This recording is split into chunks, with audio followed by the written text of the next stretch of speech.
Bismillahirrahmanirrahim. Wassalatu wassalamu ala nabiyyina Muhammad wa ala alihi wa sahbihi ajma'in.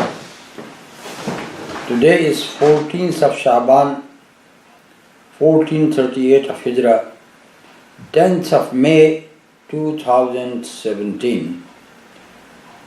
This is our second lesson on urf, or the customs, the validity of the customs, and the point which we are going to discuss in the beginning, that the custom is not capable to become a law or a constitution. Yes, we say that because people, they are accustomed to few things, they like it and they keep on doing it, and this is how it becomes into a practicable urf or practicable custom, and it is liked by them as well. So there is some likeness for it.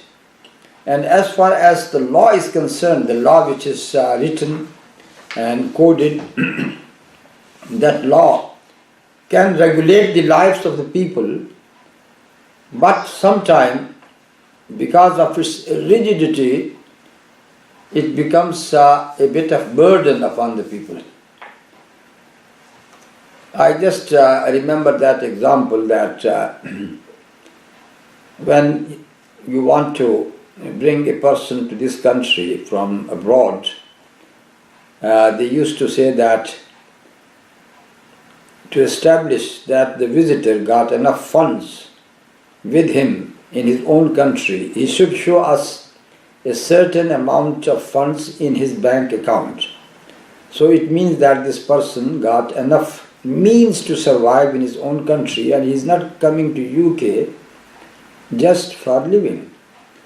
I remember that once we were inviting an imam to come to UK, and he has to deposit in the bank an amount equivalent to, you can say, £750, and that was one of the factors which is going to decide for him whether he would be given a visa to come or not. So at the time of the interview, that amount was found to be less than the prescribed amount by 50p only, by half pound only. And this is why he was rejected that visa. And one can say that what is the significance of that 50p? The man would say, oh, it is the law. And what I have given the judgment, that was according to the law. So this is my point, that law becomes burdensome sometimes. Again, though we can make the laws very easily, but to regulate it or to let it go by the practices of the people in that country, wherever these laws are applied, will take some time to establish them. We can say that the law itself, because it is written in a coded language and it is understood, and its implications are also understood as well, it is not like an urf which is not regulated, which is not coded, which is not written in a manner in which a law is written. So that is the great difference between two of them. And we also know that one law in a country is a basis to unify that country. And as far as urf is concerned, it might be a local urf, a local custom, and because of that reason it can't be a unifying factor. And again, law people say that by the law you can try to bring improvement in the society. But as far as the custom or urf is concerned, because custom is based upon old tradition. So this is why there is no means to bring improvement in the society on the basis of the custom. Anyhow, whatever we say about the law and about the urf, one thing is very clear, that you can't compare them with the laws of Allah subhanahu wa ta'ala, with the divine law. Because the laws made by the human beings and the customs which are practiced by them, sometimes they used to be very, very near to injustice and tyranny, and a lot of oppression as well. But as far as the divine laws are concerned, they are there to bring peace and relief to humanity. For example, the Romans, they used to make the debtor, if he is not able to pay his debts, they will make him a captive, a slave. And that was the same practice among the Jahiliyyah of Arab people. And the custom of burying their female infants alive, that was known to Arabs. And in India, it was a practice which is known as sati, that if a man dies, he is going to be burnt along with his wife who is still living. And the olden Egyptians, they used to bury gold and silver and all their valuable items with their owners in their graves. So this is why we say that the customs are those habits which were practiced by the human beings from time to time. Sometimes they become a great obstacle in the Sharia, in the face of the Sharia of Allah subhanahu wa ta'ala. And that is the reason that Sharia, though it has recognized al-urf or custom, but it has rendered it into a very limited circle, and we are going to discuss what that circle is later, inshallah. And we also know that so many customs, they were practiced because the power which was backing them, power which is coming from the rulers or from the sultan. And all these customs, there might be some haqq, but they are mixed up with batil, truth with falsehood. And this is why they are not capable to become an evidence, one of the evidences of Sharia. Now let us move to the next point, which what we have just said, that Sharia has treated al-urf in a very narrow circle. And we see in Al-Quran that the source of Sharia, the source of law, is always mentioned to be Allah subhanahu wa ta'ala. For example, in the ayah of Surah An-Nisa 65, فَلَا وَرَبِّكَ لَا يُؤْمِنُونَ حَتَّى يُحَكِّمُوكَ فِي مَا شَجَرَ بَيْنَهُمْ ثُمَّ لَا يَجِدُوا فِي صُدُورِهِمْ حَرَجًا مِمَّا قَضَيْتَ وَيُسَلِّمُوا تَسْلِيمًا. And by your Lord, they are not going to be true believer until they declare you the judge in all their disputes, and then they don't find in their bosoms any difficulty as far as your judgment is concerned, and they should submit to it completely.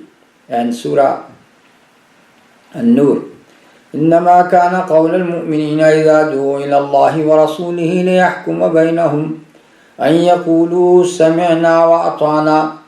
The believer's saying is, whenever they are invited to Allah and His Prophet to judge among them, just to say, we listened and we obeyed. Now here we can quote some sayings of the Muslim jurist And they have said very clearly that any custom which is against the text of Sharia, that is a rejectable custom. That is not going to be accepted at all. Shatibi said that because of the custom, something good can't be turned into bad. Something bad can't to be turned into good. For example, a man can't say that now in our times, revealing your private part, which is known as al-awrah, is no more something which is a aib or which is a defect. So let us allow it. It means that you are going to abrogate those rulings which are established by Sharia. And there is no abrogation of the laws of Allah subhanahu wa ta'ala after the death of the Prophet sallallahu alaihi wasallam. Ibn Abidin has said, there is no consideration for that custom which goes against the text, because the custom might be based upon falsehood. Unlike the text, meaning the text of Sharia, which is not based upon the falsehood. Ibn Nujaym has said, the custom which is going to be considered, that is where there is no text at all. So in the book Al-Zahiriyah, he has given that example, that Muhammad ibn al-Fadl used to say that what is awrah? He said that from navel to pubis, or the pubic hairs, that part is not part of awrah. Why? Because the laborers who do labor or who keep on working throughout the day, at the time of their work, they don't see any hesitation to show that part of their body from navel to the pubic hairs. So this is why if we don't allow them this thing, they would be in great difficulty. And then he says that this is a very weak opinion, because when you deal with something which goes against the text of Sharia, that should not be considered at all. Now move to the next point, which is تقديم الأعراف البشرية على الشريعة الإسلامية. Giving preference to the human customs upon Sharia, that is something which is not acceptable. But the people have done it. And it is said that when Egypt started laying out a civil law in 1936, which is going to be implemented in 1949, they have mentioned about at-tashri' or legislation, that this legislation is going to be implemented according to its wordings. And if there is no text of legislation found, then a qadi could give his judgment according to the custom.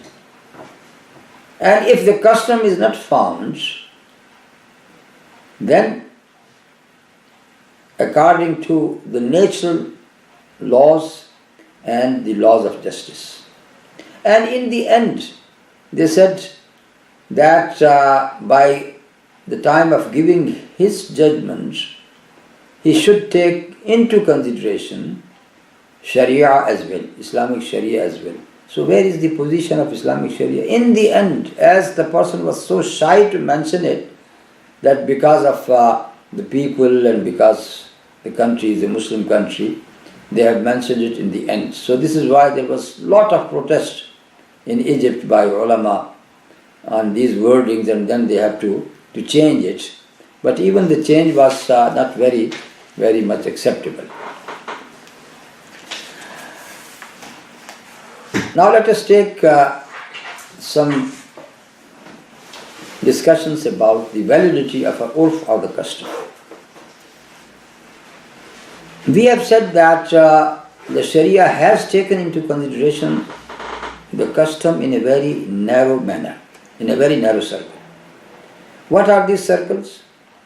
In two places or in two situations, if there is any text, means from Quran and Sunnah, which is unconditional, and there is nothing in Sharia or in language which can explain it. Imam Ibn Taymiyyah said at that time, كل اسم ليس له حد في اللغة ولا في الشرع فالمرجع فيه إلى العرف. Any noun which got no definition in the language or in Sharia, then we can refer it back to the custom. Suyuti said, ما ورد به الشرع مطلقا ولا ضابط له فيه ولا في الذمة يرجع فيه إلى العرف. Anything which is mentioned by Sharia as mutlaq, yani unconditional, not regularized at all, then you can go back to urf to explain it. Az-Zarkashi said, Al-'adatu tuhakkamu fima la dabita lahu shar'an. Al-'ada, the custom, can be a judge only in such matters where there is no regulations by Sharia at all. Shaykh al-Islam Ibn Taymiyyah once again, he said, الأسماء التي ألق الله بها الأحكام في الكتاب والسنة منها ما يعرف حده ومسماه بالشرع فقد بينه الله ورسوله كاسم الصلاة والزكاة والصيام والحج والإيمان والإسلام والكفر والنفاق. See, these nouns which are to which a lot of Islamic rulings are attached. Some of these things are known in Sharia. Allah and the Prophet ﷺ explained them, like As-Salah and Zakah and Siyam and Hajj and Iman, Islam, Kufr and Nifaq. And some, وَمِنْهُمْ مَا يُعْرَفُ حَدُّهُ بِاللُّغَةِ كَالشَّمْسِ وَالْقَمَرِ وَالسَّمَاءِ وَالْأَرْضِ وَالْبَحْرِ وَالْبَرِّ. And some which are known in the language, and they are defined by the language itself, like the sun and the moon and the heaven, the earth, the oceans, the land.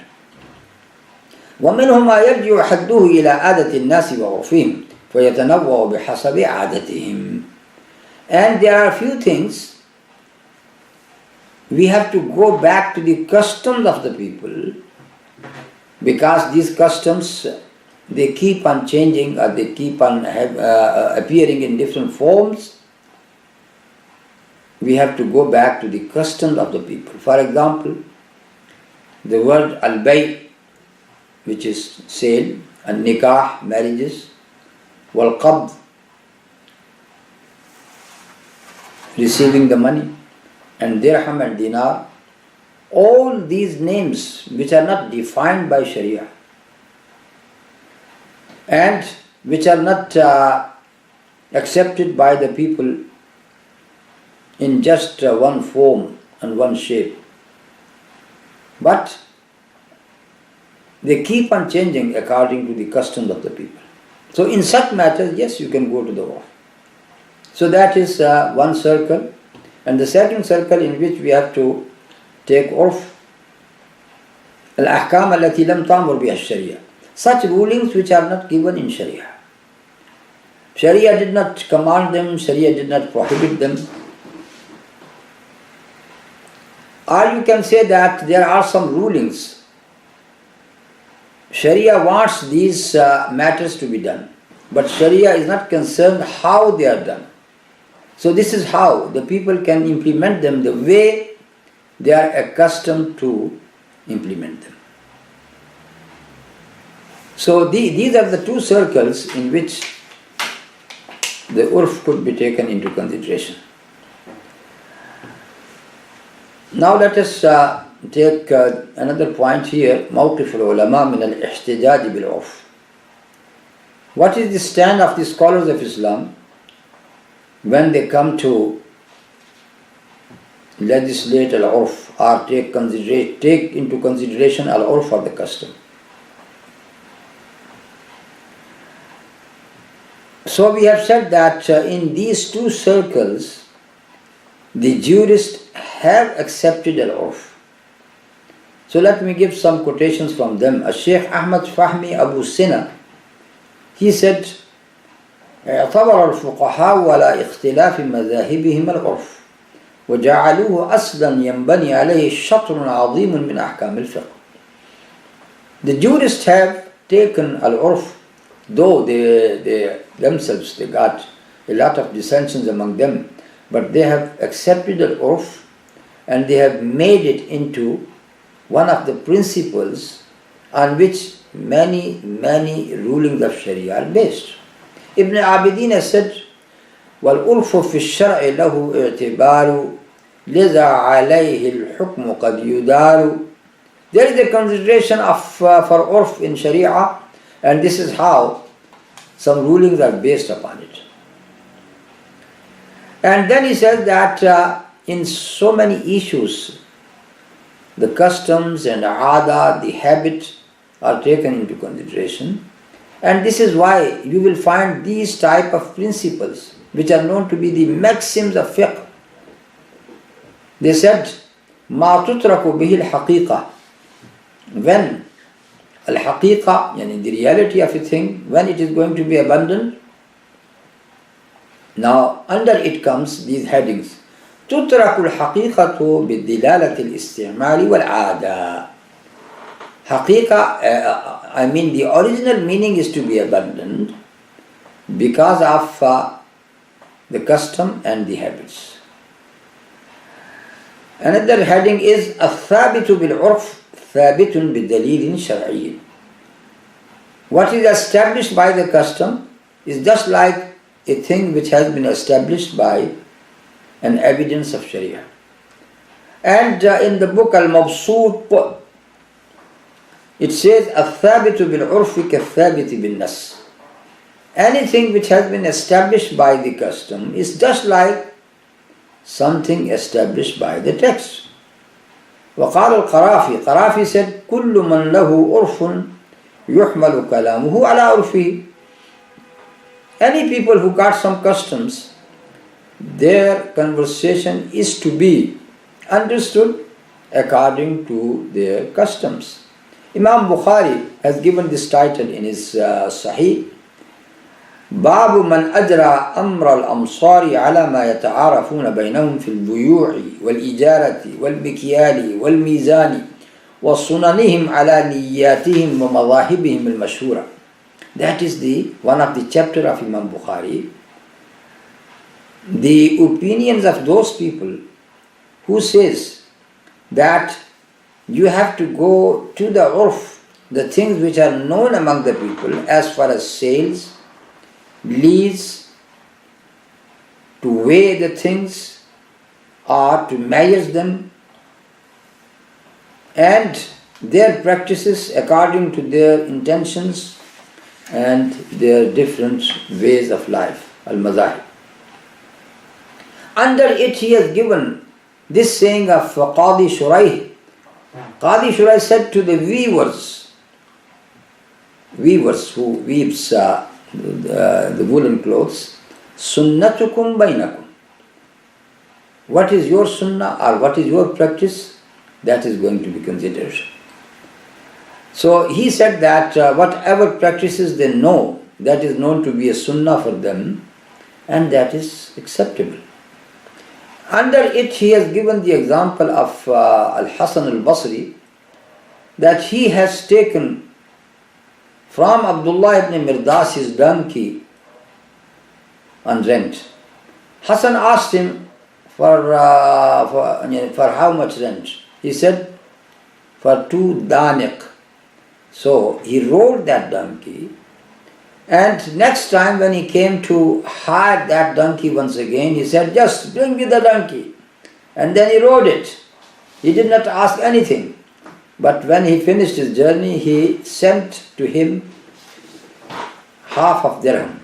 So it means that Hasan did not make any conversation with him the second time.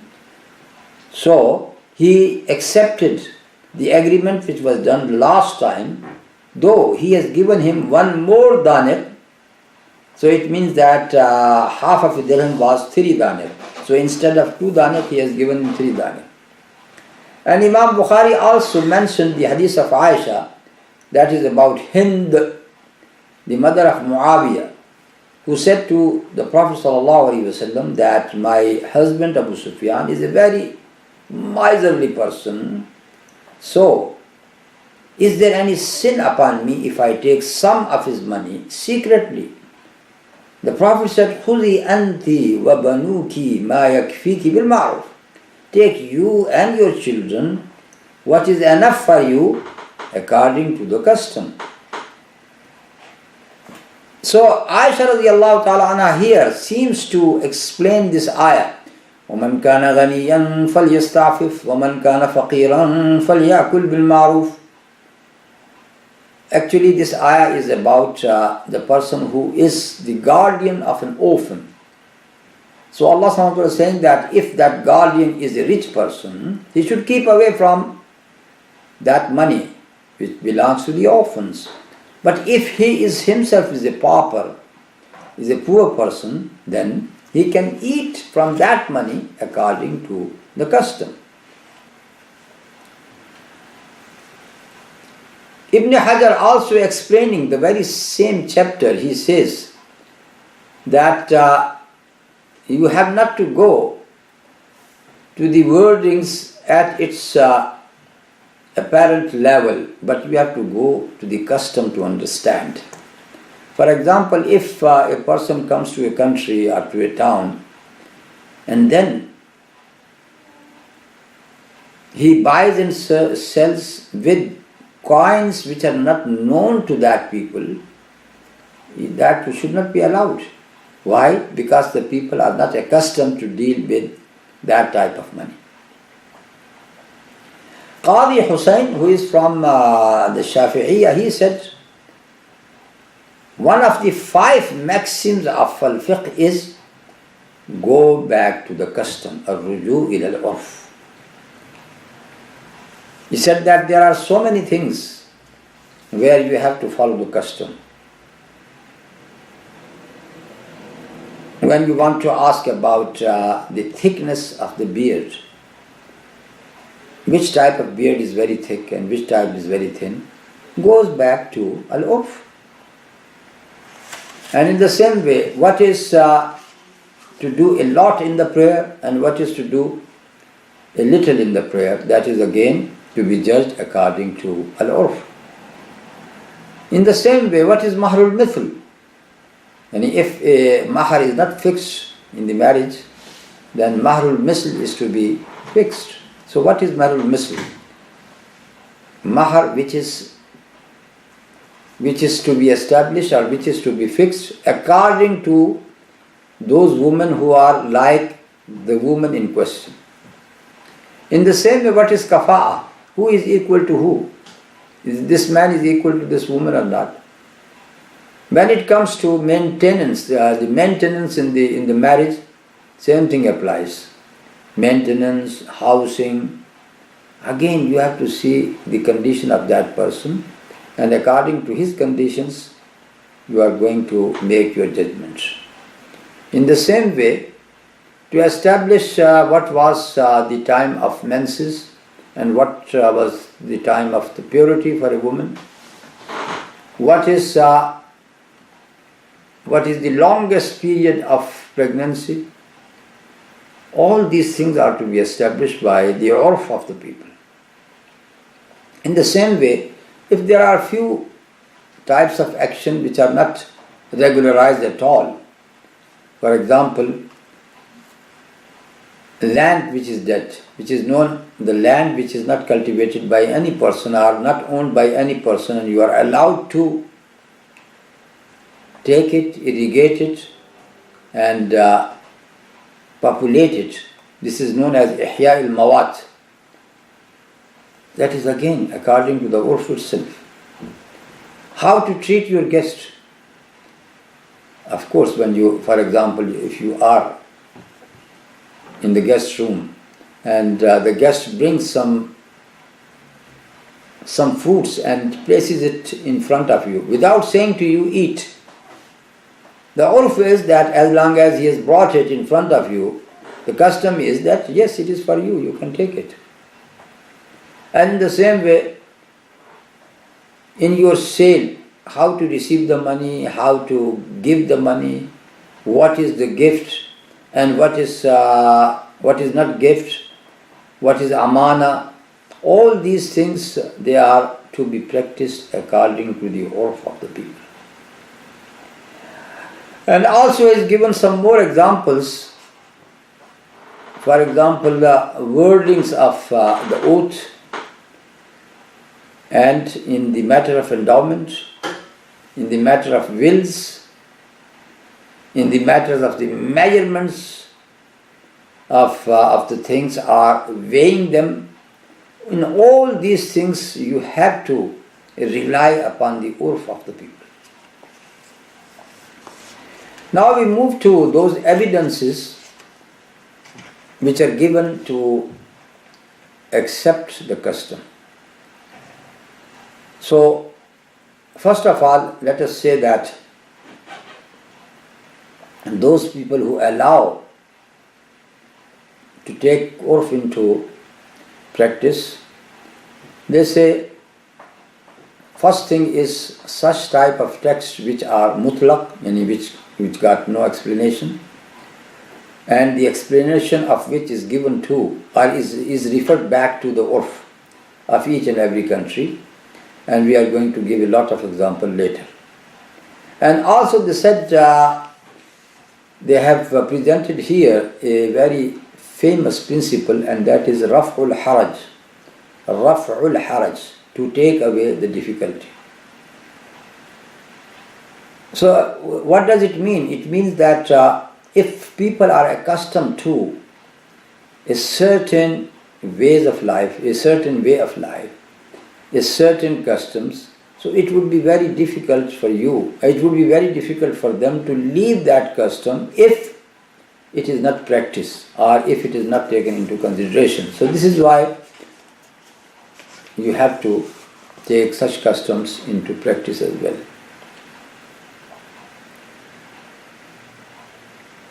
So he said that Imam Shatibi has said, لو لم تعتبر العواعد لأدى إلى تكليف ما لا يطاق وهو غير جائز أو غير واقع.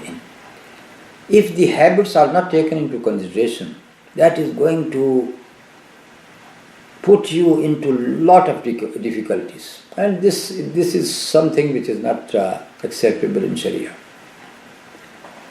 And Ibn Abidin has said, كثير من الأحكام تختلف باختلاف عادات الزمان لتغير عرف أهله أو لحدوث ضرورة فساد أهل الزمان بحيث لو بقي الحكم على ما كان عليه أولا للزم منه المشقة والضرر بالناس ولخالف قواعد الشريعة المبنية على التخفيف والتيسير ودفع الضرر والفساد لبقاء العالم على أتم نظام وأحسن إحكام. Many rulings, they keep on changing because of a change in the habits of the people, because of the change in the times. So, if that ruling remains as it is, and it does not change with the change in the time, then you are asking the people, or you are subjecting the people to a lot of difficulties. And you are taking a course against the Sharia, because Sharia is based upon a takhfif, taysir, and relief and easiness.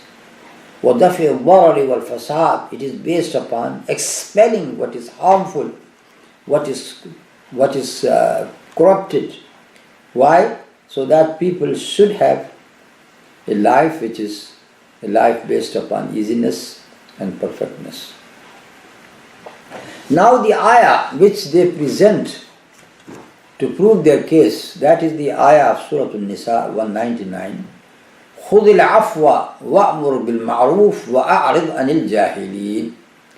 خُذِ الْعَفْوَ, take the course of forgiveness.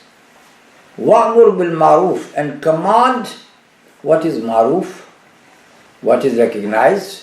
وَأَعْرِضْ عَنِ الْجَاهِلِينَ, and keep away from the stupid people. Now this ayah, though there is the word ma'ruf here mentioned, but this ma'ruf is not the custom. This ma'ruf here is opposite to munkar.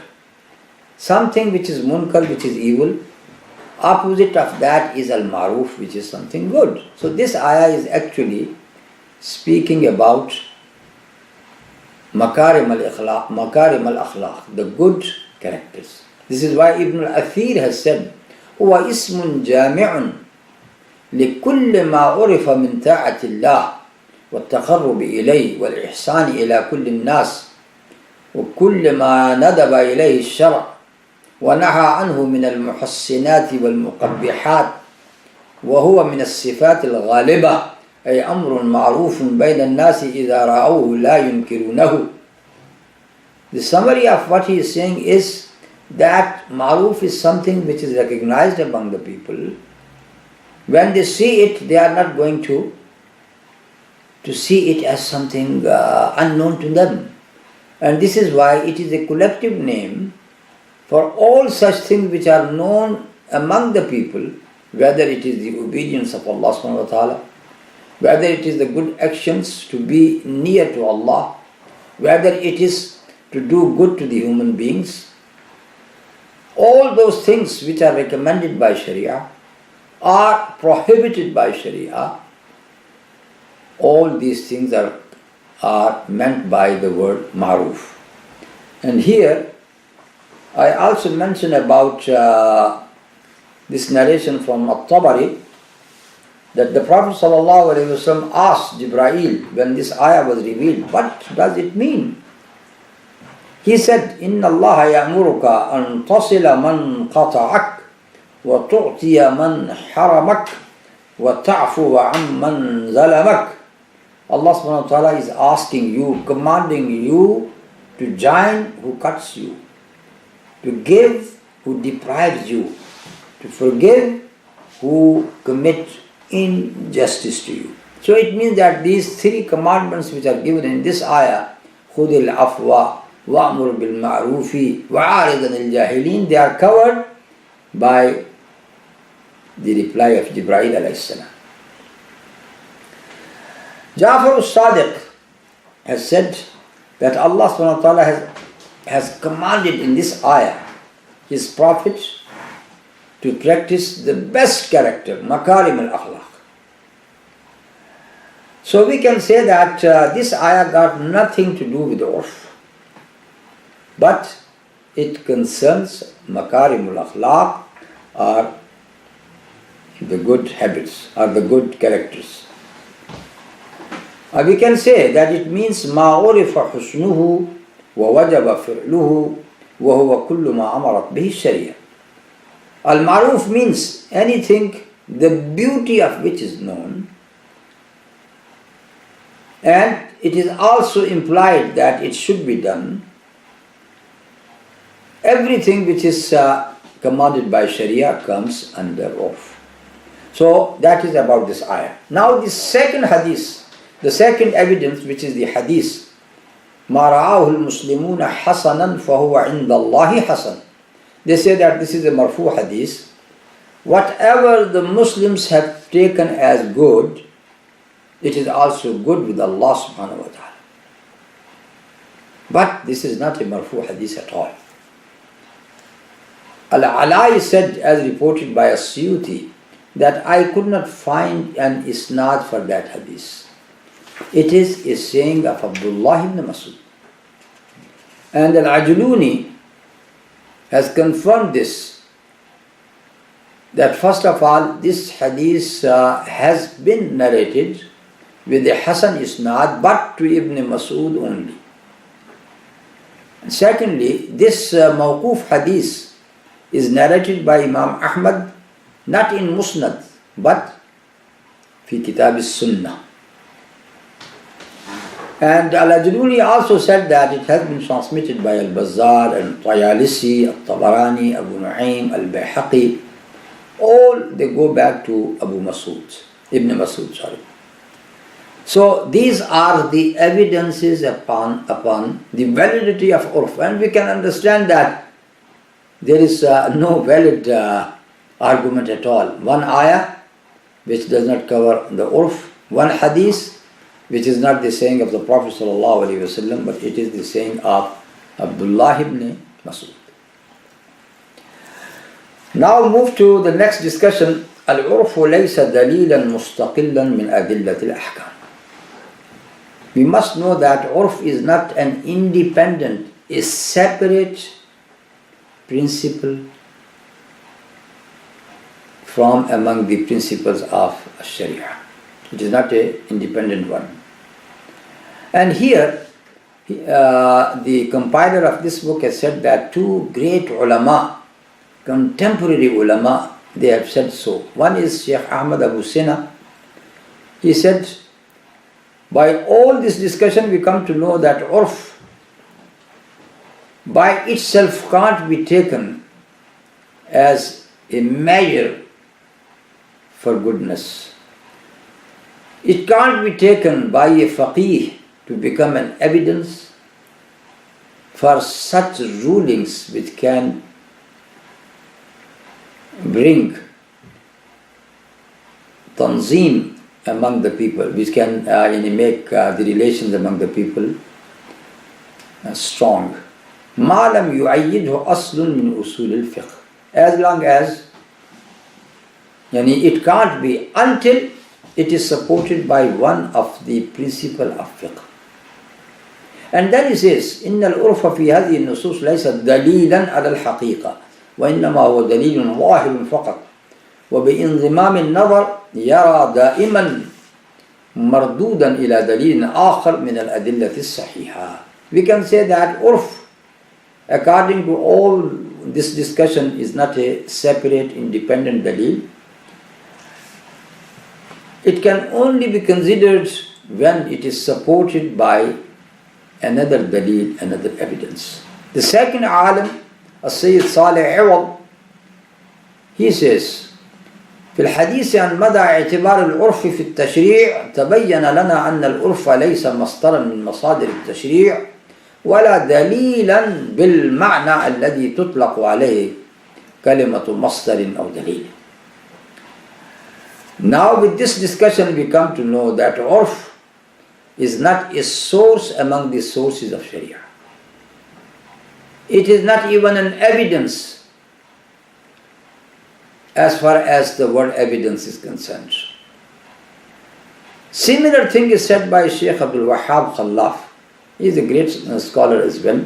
He said, وَالْعُرْفُ عِنْدَ التَّحْقِيقِ لَيْسَ دَلِيلًا شَرْعِيًّا مُسْتَقِلًّا. After all this tahqiq and investigation and research, we can say that urf is not an independent evidence of Sharia.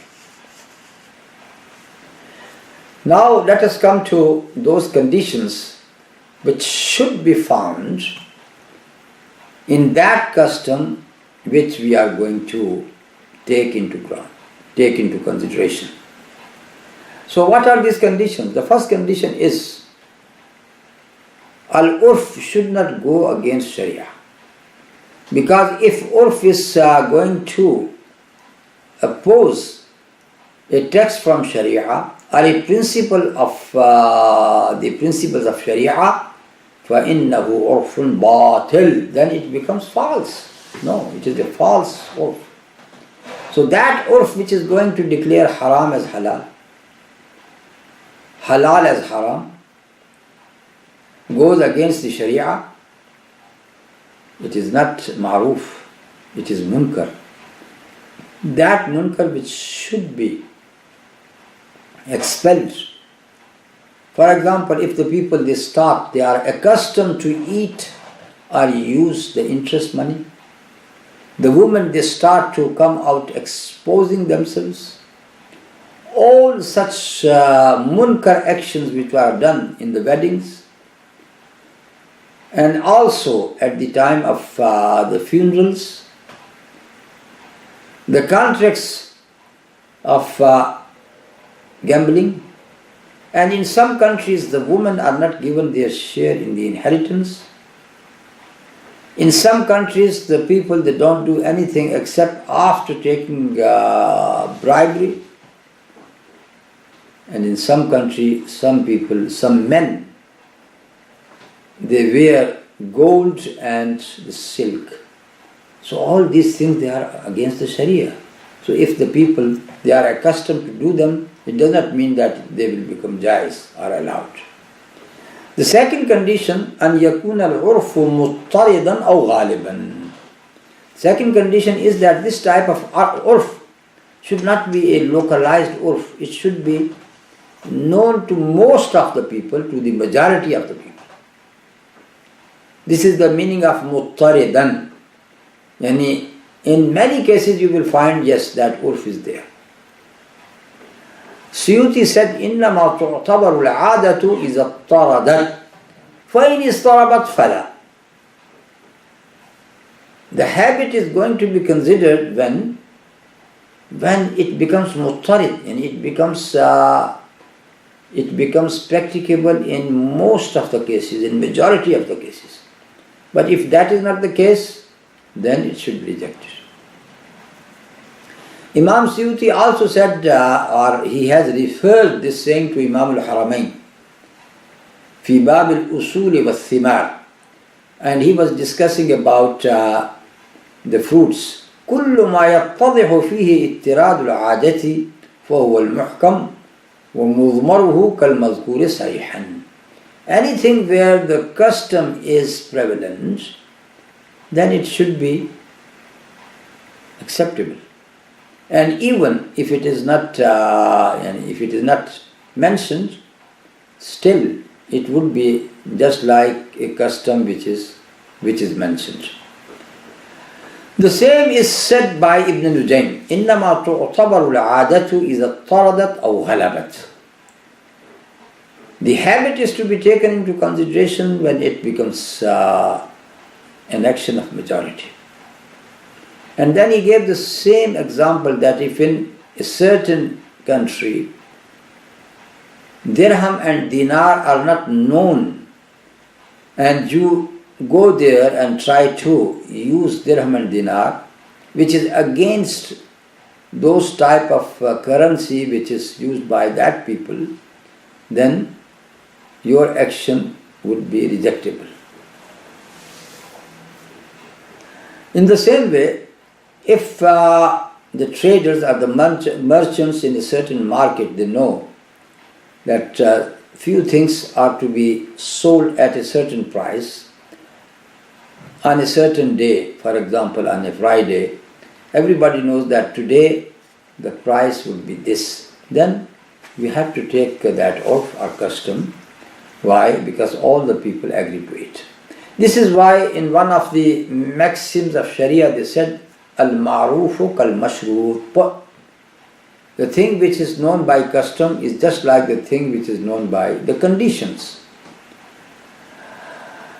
The third condition is أن يكون العرف المراد العمل به والسير وفقه موجودا عند إنشاء التصرف. ومن هنا قال السيوطي العرف الذي تحمل عليه الألفاظ إنما هو المقارن السابق دون المتأخر. What type of urf is to be considered? Which is existing at the time of that transaction. And it means that it was known to the people for quite a long time, till your time. Not that urf which has been introduced 2 days ago, or which is going to be introduced in the future. وقال ابن نجيم العرف الذي تحمل عليه الألفاظ إنما هو المقارن السابق دون المتأخر ولذا قالوا لا عبرة بالعرف الطارئ. Ibn Nujam also said the same thing, that which type of urf which is going to be considered? The one who is existing for quite a long time, not the one which has been introduced temporarily, very recently. The fourth thing is أن لا يصرح المتعاقدان بخلافه فلو صرحا بخلافه فلا حكم للعرف. For example, if the custom is in a certain country or in a certain place, that the person who rents a house, he has to pay the rent in advance every month. If that is known to the people, then of course you have to go by that custom. But if the two persons, the one who is renting and the person who is giving, who is the owner, they have prescribed something against that urf, then you have to go to that condition which they have laid down by themselves. For example, if they said no, you have to pay the rent at the end of the month, of course we have to go to that. So what he means here, that if in a contract something is mentioned very clearly against the urf, against the custom, in that condition custom is not going to be considered, but your conditions is going to be considered. Al-Izz ibn Abdul Salam said similarly, كل ما يثبت في العرف إذا صرح المتعاقدان بخلافه بما يوافق مقصود العقد صحا. That is the same thing of Izz ibn Abdul Salam, that as long as the two parties, they have agreed to a certain condition, even if it goes against the urf, you have to take it into consideration. For example, if the person who has employed another person, that we have to do this work, and he made these conditions that I am not going to provide you food or drink, then he has to abide by it.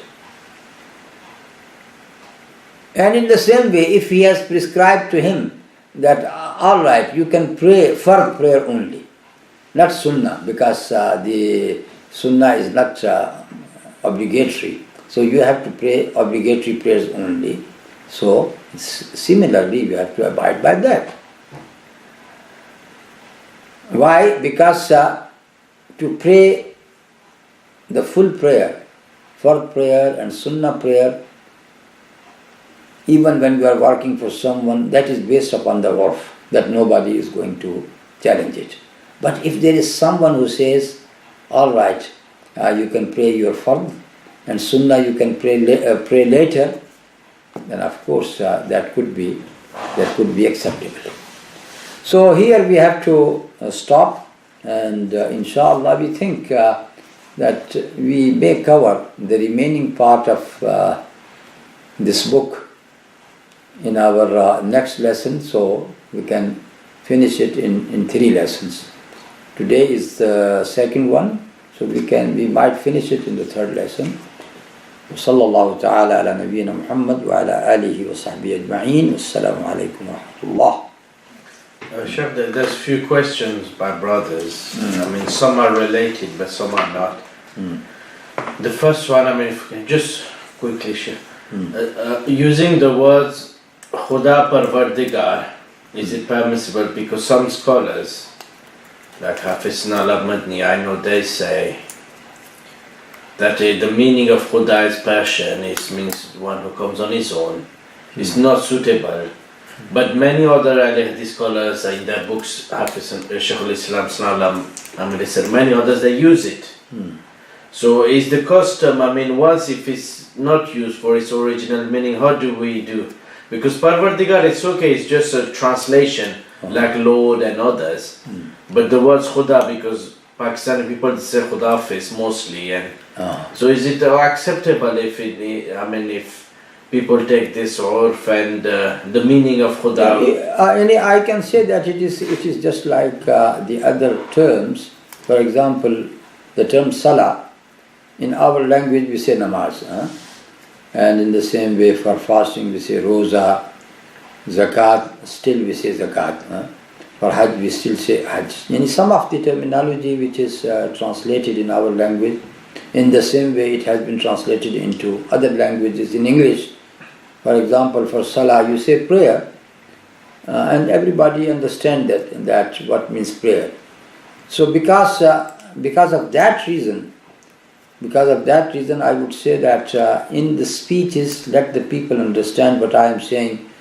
For example, in a very new place where not many people know about Allah, the term Allah, but they know the term God. They know the term God. We know that God can't be an equal to Allah subhanahu wa ta'ala as well, because Allah subhanahu wa ta'ala got a certain meaning. The only one who is to be worshipped, that is Allah. God got no such connotation at all. But because the urf is that this name has been known to the communities, and even the non-Muslim communities like Christians and Jews, though they have a variance in the meaning, because the concept of God among the Christians is not the same as among the Jews. Still, both of them, when they hear the word God, it always goes to Almighty. So this is why we say that there is nothing wrong. There is nothing wrong to use such terminologies, which is very much known to the people. That is in the speeches when you are addressing the people.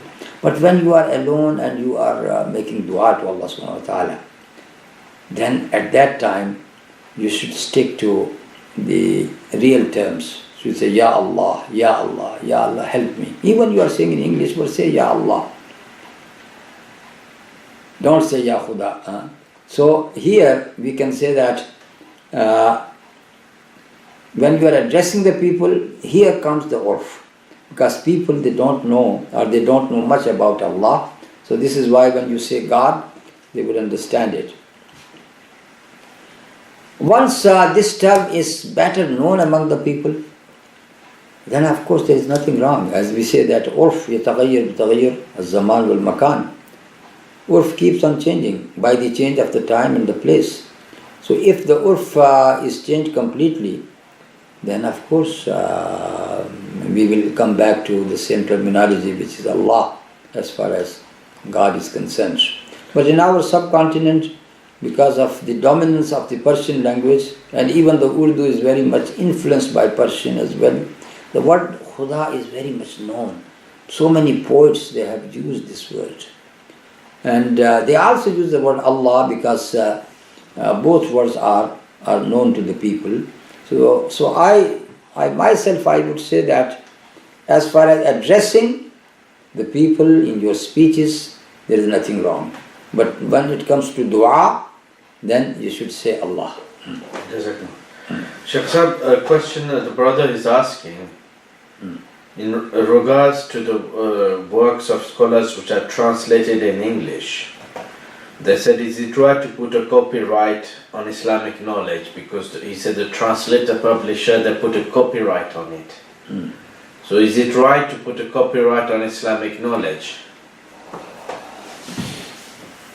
Here, you see, there is something which can't have a copyright at all, and that is, for example, when you bring the copies of Al-Quran and the copies of a Hadith book, because they are the product of great people. I mean, the books of Hadith, great people like Imam Bukhari, Muslim, and others. So it is not good for you to say that we got the copyright. The copyright only comes there where there is a great effort done by a person, by the author himself. So this is why, and he wants a benefit out of it. This is, for example, if there is a translation of Bukhari by a certain person. Bukhari itself in Arabic, as I said, it should not have any copyright at all. But if it comes into translation, the person has given his whole life. Bukhari is a great book, Sahih Bukhari. So he must have spent 8, 10, 15 years of his life to translate it. And he should have some rights to benefit from the sale of that book. So he can levy or he can prescribe a copyright upon it. You can't say that you are making an obstruction to the knowledge of Islam. No, that is not obstruction. That is the services of a person which he has provided to you, and he got the right to benefit from these services.